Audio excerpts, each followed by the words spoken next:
दोस्तों, स्वागत है आपका मेरे चैनल राजू गौड़ हिंदी कहानियां पर। आज की कहानी का नाम है कहानी एक छत का सुकून। मन भर कर शॉपिंग करने के बाद ढेर सारी शॉपिंग बैग से लदी नेहा अपने 5 वर्षीय बेटे के साथ जूस पीने के लिए एक रेस्टोरेंट की तरफ बढ़ी। बहुत देर से वह शॉपिंग कर रही थी तो थक भी गई थी और उसे थोड़ी भूख भी लग गई थी। बेटा विवान भी पिछले 3 घंटों से उसके साथ घूम रहा था तो वह भी अब थक गया था। आज नेहा ने अधिकतर शॉपिंग भी अपने लाडले बेटे के लिए ही की थी। कपड़े, खिलौने, नए शूज और भी ना जाने क्या क्या खरीदा था। उसने विवान के लिए फिर कुछ अपने काम की चीजें ली और विशाल यानी अपने पति के लिए कुछ ना ले ऐसा तो हो ही नहीं सकता। तो उसके लिए भी एक स्मार्ट टी शर्ट ले ली, एक परफ्यूम भी लगे हाथ ले लिया। हालांकि उन दोनों के जीवन में प्रेम की मधुर सुगंध पहले से ही बिखरी हुई है, लेकिन ऐसे छोटे छोटे उपहार उस सुगंध को और भी गहरा कर देते हैं। विशाल के बारे में सोचते ही नेहा के चेहरे पर एक प्यारी सी मुस्कुराहट आ गई। 6 साल हो गए हैं उनकी शादी को, लेकिन आज भी विशाल उसे उतना ही प्यार करता है जितना शादी के शुरुआती दिनों में करता था।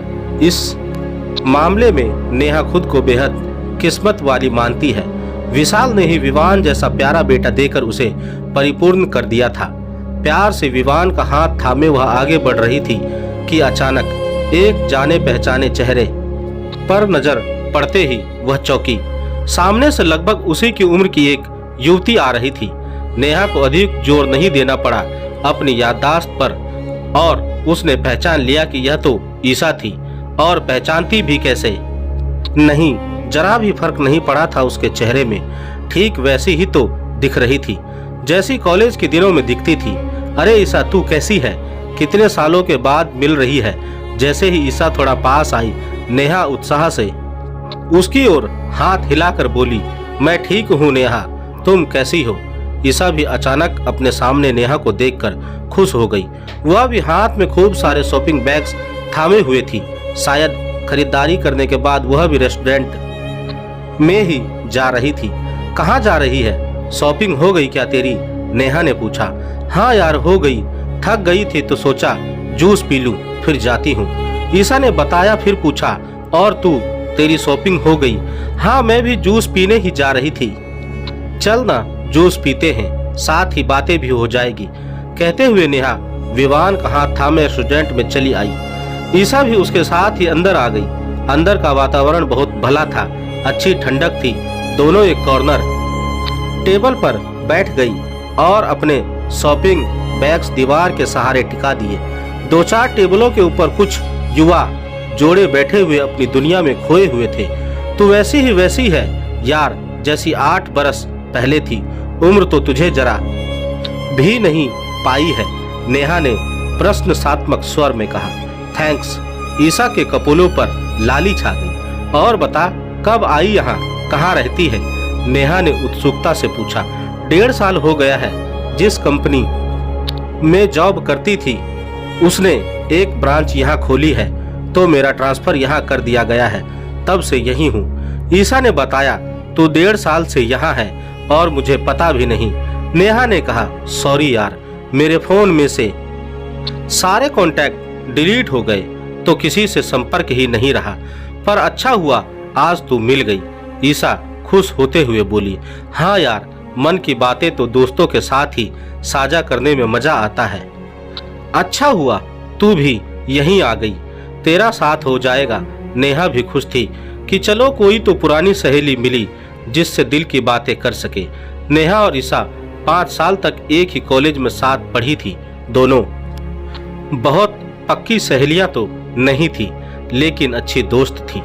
नेहा थोड़ी गंभीर प्रवृत्ति की पारिवारिक लड़की थी, वहीं ईसा तितली सी उड़ने वाली खुले स्वभाव की बंधन मुक्त लड़की थी, जो बहुत आजाद ख्यालों की थी, लेकिन दिल की अच्छी थी। और बता, क्या क्या शॉपिंग की आज? बैग्स तो ढेर सारे दिख रहे हैं, लगता है जमकर जीजाजी की जेब खाली की गई है। ईसा के ढेर सारे सामान से भरे बैग्स को देखकर हंसते हुए बोली। हाँ, आज तो खूब खरीदारी की है, लेकिन अपने लिए नहीं, विवान और विशाल के लिए। नेहा बता ही रही थी कि इतने में वेटर आ गया।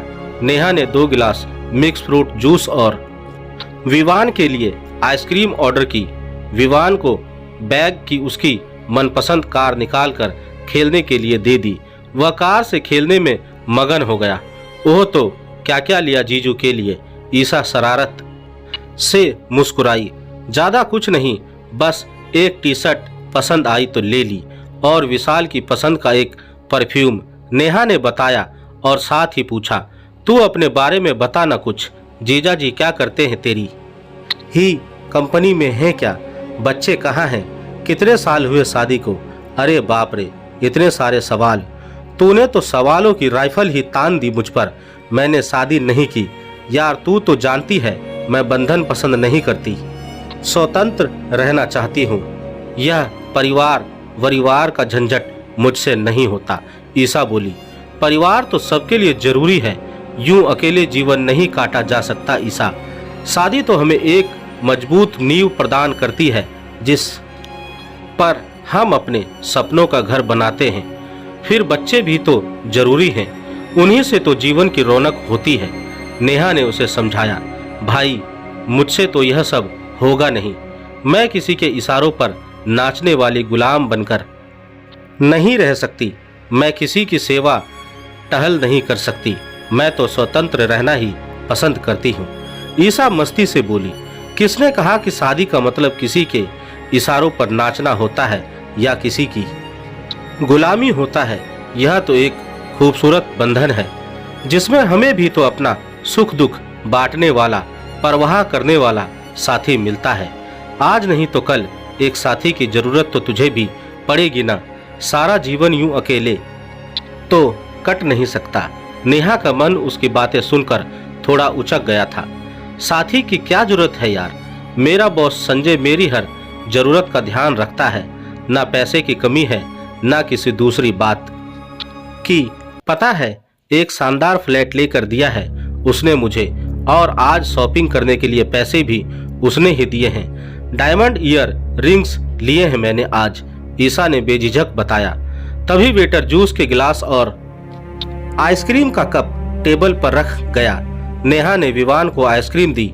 तू बोल्ड है शुरू से, वह तो ठीक है, लेकिन तुझे नहीं लगता कि ऐसा अनैतिक संबंध ठीक नहीं है?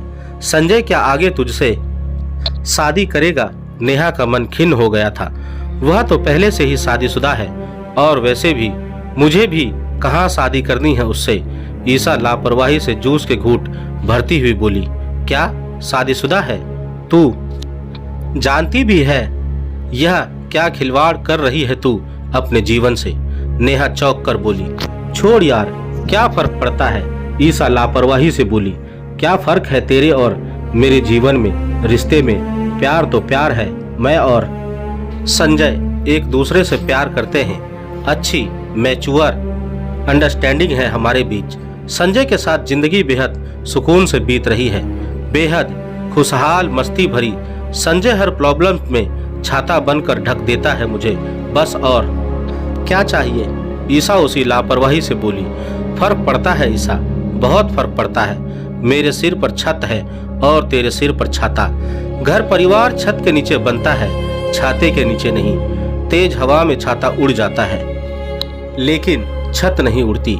अभी जीवन की कठोर वास्तविकता से तेरा सामना नहीं हुआ है। अभी सब नीली रोमानियत की रिमझिम फुहारों के बीच तुझे छाते के नीचे ही रहना रोमांचकारी लग रहा है। लेकिन जिस दिन तूफान आएगा और छाता उड़ जाएगा ना, उस दिन तुझे पैर टिकाने के लिए जमीन भी नहीं मिलेगी। नेहा ने अफसोस भरे लहजे में कहा। थोड़ी देर पहले ही पुरानी सहेली से मिलने का जो उत्साह उसके मन में था वह बुझ चुका था।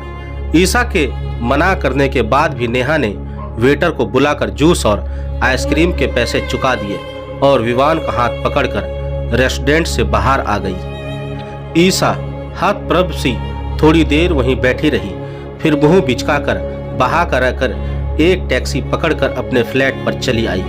यह शहर के एक पॉश इलाके का 3 बेडरूम वाला सर्व सुविधा युक्त आधुनिक तरीके से सुसज्जित आरामदायक फ्लैट था जो संजय ने उसे तोहफे में दिया था। ईसा की अपनी तनख्वाह तो इतनी नहीं थी कि वह ऐसी आरामदायक और चकाचौंध भरी जिंदगी जी सकती।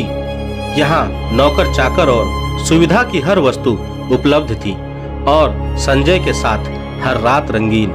उसकी वार्डरोब में एक से एक महंगी और आधुनिक ड्रेसेस टंगी थी।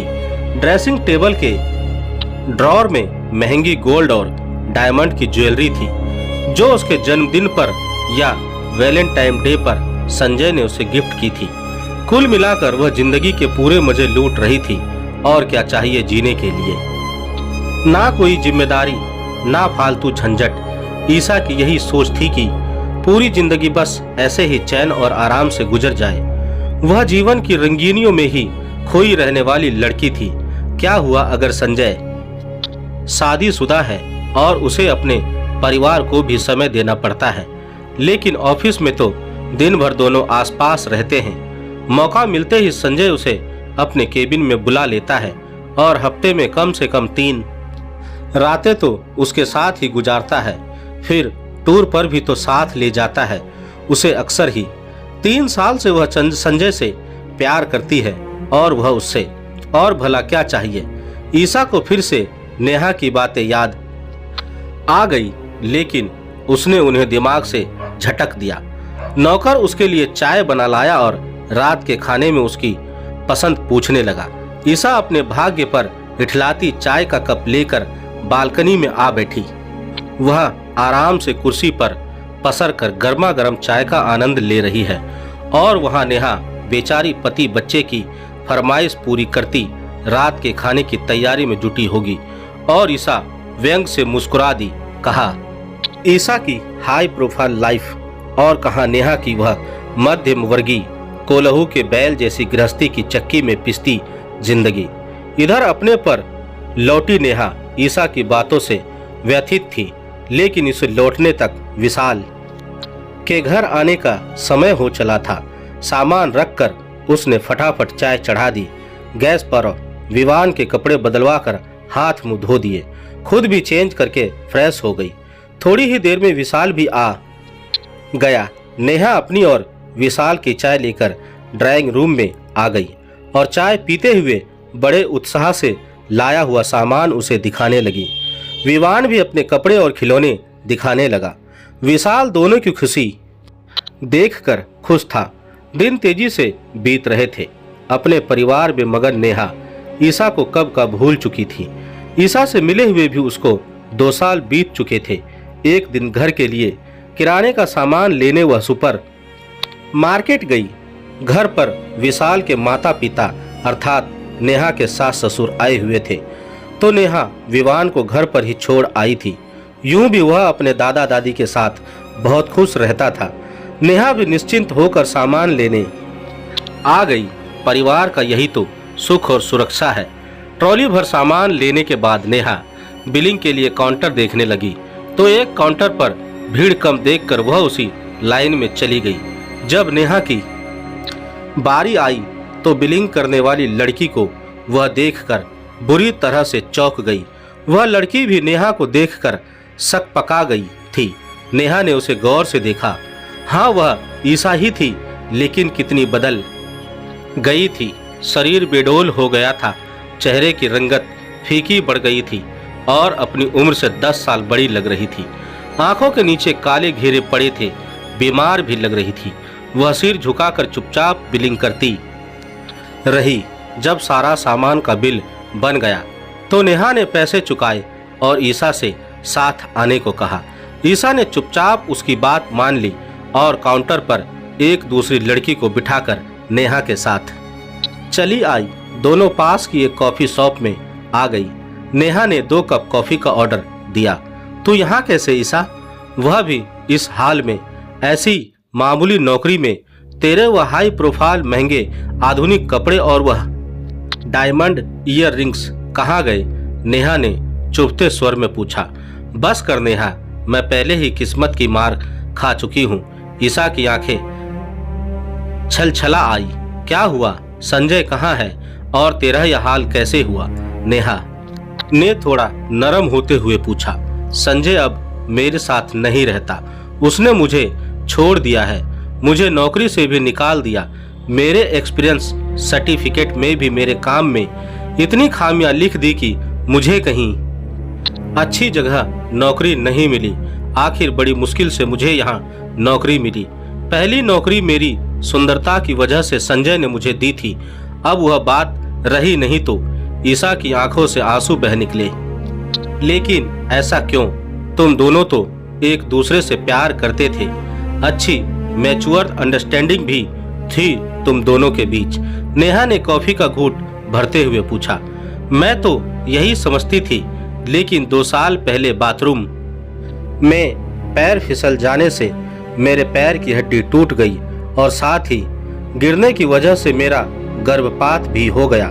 मुझे तो पता ही नहीं था कि मैं गर्भवती हो गई हूँ। उसी समय इलाज के दौरान किसी दवाई के रिएक्शन से मेरी यह हालत हो गई। बस तभी संजय का रवैया मेरे प्रति अचानक से बदल गया।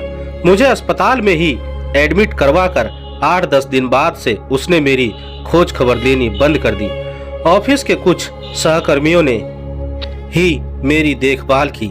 संजय के बारे में उन्होंने भी कुछ नहीं बताया। संजय ने फोन पर मुझे ब्लॉक कर दिया। दूसरे के फोन पर वह मेरी आवाज सुनकर फोन काट देता। 2 महीने बाद जब मैं अस्पताल से डिस्चार्ज हुई तो बिल भरने में ही मेरी न सिर्फ जमा पूंजी खत्म हो गई, बल्कि मेरी चेन व अंगूठी भी बिक गई। जब मैं अपने फ्लैट पर पहुंची तो मेरे ही नौकरों ने मुझे अंदर नहीं जाने दिया। एक नौकर जो थोड़ा भला आदमी था, उसने बताया कि संजय ने यह फ्लैट मेरे लिए नहीं बल्कि मेरी जैसी लड़कियों के लिए ले रखा था।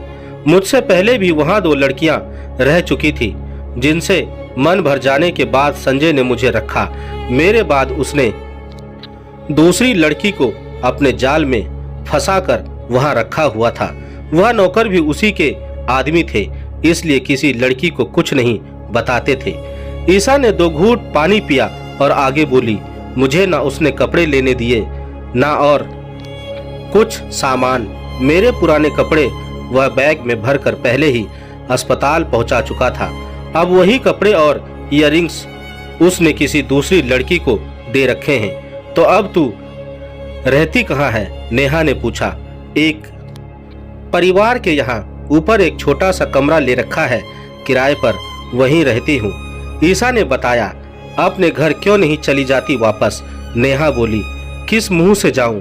3 साल पहले संजय के कारण उनसे रिश्ता तोड़ रखा था, उनकी उपेक्षा की। तू सच कहती थी नेहा, छत और छाते में बहुत फर्क होता है। जरा से तूफान में संजय नाम का वह छाता तपाक से उड़ गया। यही अगर मेरे सिर पर छत होती तो क्या मेरा पति, मेरा परिवार मुझे अस्पताल में अकेला छोड़कर चला जाता? ईशा की आंखों से आंसू बहने लगे। काश तू यह बात पहले ही समझ गई होती कि घर छत के नीचे बसते हैं, छाते के नीचे नहीं। अब भी कुछ नहीं बिगड़ा। माता पिता अपने बच्चों को माफ कर देते हैं, उनसे माफी मांग ले और घर लौट जा। पिछला सब भूल जा। मुझे विश्वास है जल्दी ही एक छत के नीचे तेरा भी घर बस जाएगा। एक छत तो होगी जरूर तेरे नाम की भी। नेहा ने उसकी हथेली थपथपाते हुए उसे दिलासा दिया। नेहा की बातों ने ईशा के दर्द पर मरहम का काम किया। गर्म कॉफी पीते हुए अब वह खुद को काफी हल्का महसूस कर रही थी। छाते के उड़ जाने के दर्द से उबरकर अब उसकी आंखों में एक छत की उम्मीद झिलमिला रही थी। दोस्तों, आपको ये मेरी कहानी कैसी लगी?